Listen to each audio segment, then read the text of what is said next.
Okay, Duxelles. I'm just cutting up the last mushroom for the Duxelles. It's 250 grams of mushrooms in this recipe.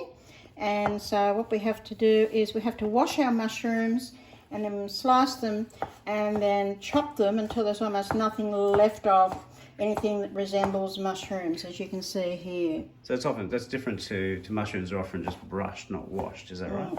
Yes, you wash them because they've had dirt on them and they've had people handling them, and you need to be aware that, you know, all fruit and vegetables should be washed. Now with mushrooms, you don't wash them until you're about to use them because they are a fungus, and they will go very slimy very quickly if you wash them too soon.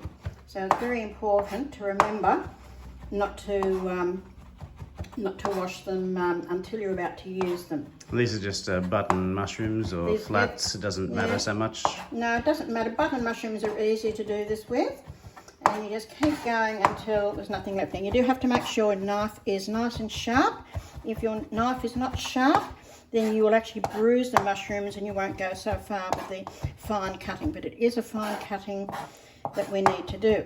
The other ingredients in the Duxelles is you need a sprig of parsley, and you need to finely chop the parsley, which is shown in another skills episode, and also you need a brunoise of onions, half an onion.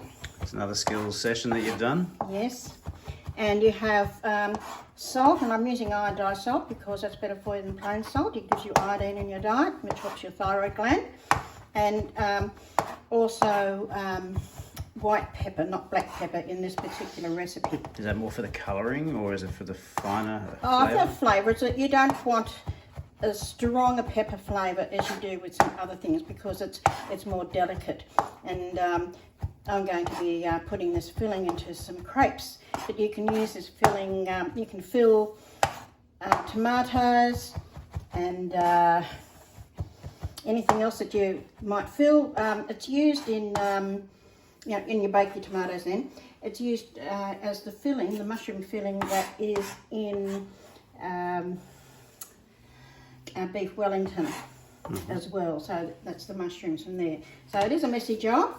I usually try to cut a lot more mushrooms in one go, but it's a small board today, and so that's what we do. Always store your knife carefully so that you're not going to hurt anybody.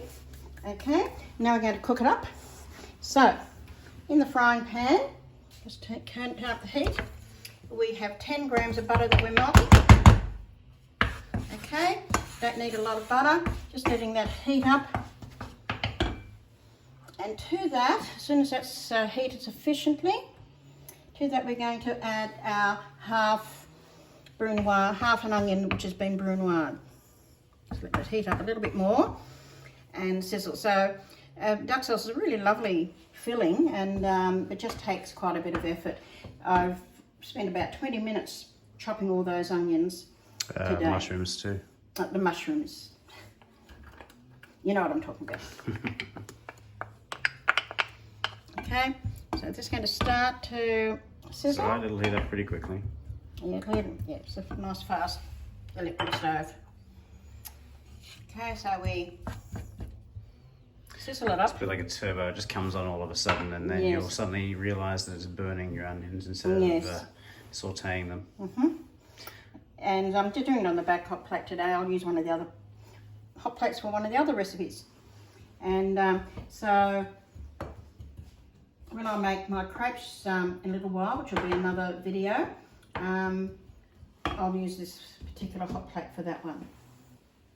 So it's